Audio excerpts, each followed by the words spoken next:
Disney shares are on the move this morning. The company reporting strong growth in streaming and a smaller than expected loss as many parks still remain closed. That stock is helping the Dow. It's up more than 1%. We're going to talk to a former Disney Imagineer after the break. Stay with us. Which I believe is a testament to the fact that they feel confident in the measures we've taken. And we are very encouraged by the positive news earlier this week on the progress of potential vaccines. Unfortunately, we're extremely disappointed that the state of California continues to keep Disneyland closed.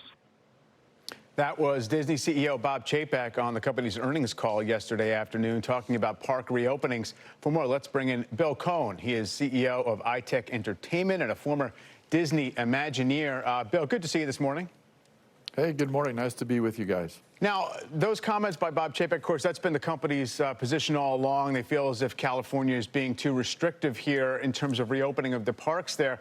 But, you know, this new surge we've had in COVID cases, and it's led the state of California to reimpose a lot of the more strict measures about business openings and things like that. Does that not redeem California's stance to some degree, at least, that they didn't jump the gun on this? Well, I don't know if I agree with that. I think Disney's position is probably the right position, which is they're performing well and safely here in Orlando, Florida, and in Shanghai, and we're up until a few weeks ago in Paris. So, you know, I think their position is if we can do it in those locations, if we can still do the numbers, the reduced capacities, the measures and the protocols, then why can't that translate to Southern California? So I think their position is strong. They demonstrate it every day in these parks here in Central Florida, so I can see where they are coming from in their pushback. And do we have, you know, pretty good evidence and study of the experience there in Florida in terms of, obviously the demand is there for the limited capacity that the parks are allowed to have right now, but that in fact there have not been incidents attached to those? No, there really hasn't, and I think that's the success story that it's being demonstrated here, and I think that's the challenge that any other state that wants to remain closed, particularly in the outdoor-themed entertainment industry, has to respect the fact that this is working well here in Central Florida.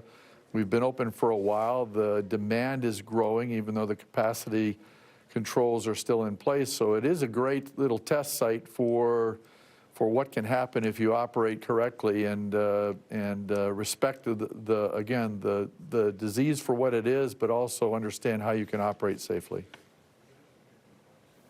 Bill, I feel like the elephant in the room in this earnings period, which did come in better than expected, and they're managing obviously very well despite some of the park closures, is the tremendous amount of layoffs that Disney has done, including the 28,000 in the most recent wave. How much do you think that is helping the company financially, and what happens down the road for Disney when the parks ultimately do reopen to those workers? Well, the good news is they will reopen, and they'll reopen, you know, back to where they were before. And hopefully when Central Florida picks back up and we're getting our 60 million visitors back to this part of the world, all those people will be reemployed, and Disney is, I would suspect, handling this the best way they can for both sides of the table. They want to make sure that their operation is sustainable, but they also want to make sure that the employees are aware that they are going to be back, and when they are back, they're going to be looking for them to come back to the parks again. You know, Bill, it's easy to forget that before COVID, we were talking a little bit about the $1 billion that Disney had spent on park technology, which is clearly now coming in handy, especially this week when Ticketmaster says it's working on a framework where you would use your smartphone to verify that you've been vaccinated and that you've tested negative for a certain hour period. I assume that's going to fold right into their tech infrastructure over time. Sure it will, and not only them, but this is going to turn into standard procedures for any major venue like this. So we shouldn't just consider theme parks the only people that are going to look at that technology. Any outdoor major high-capacity attraction, maybe even stadiums and such, are going to start having to pay attention to this. And I think this is not only going to be domestic with the smart guys like Disney, but it'll continue to expand around the world. So technology is one of the solutions for this challenge, and I think they're just a little bit ahead of the game right now.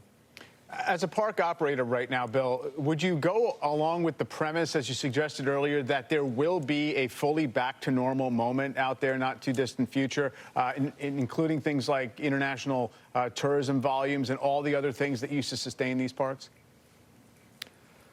Well, it's kind of a difficult question. I think there'll always be this thing called the new normal, but I do think I have to believe, because we're in this industry, and we believe that the theme park, the destination attraction business will return, and it will return in probably even greater than it was before, because the pent-up demand will have to be met.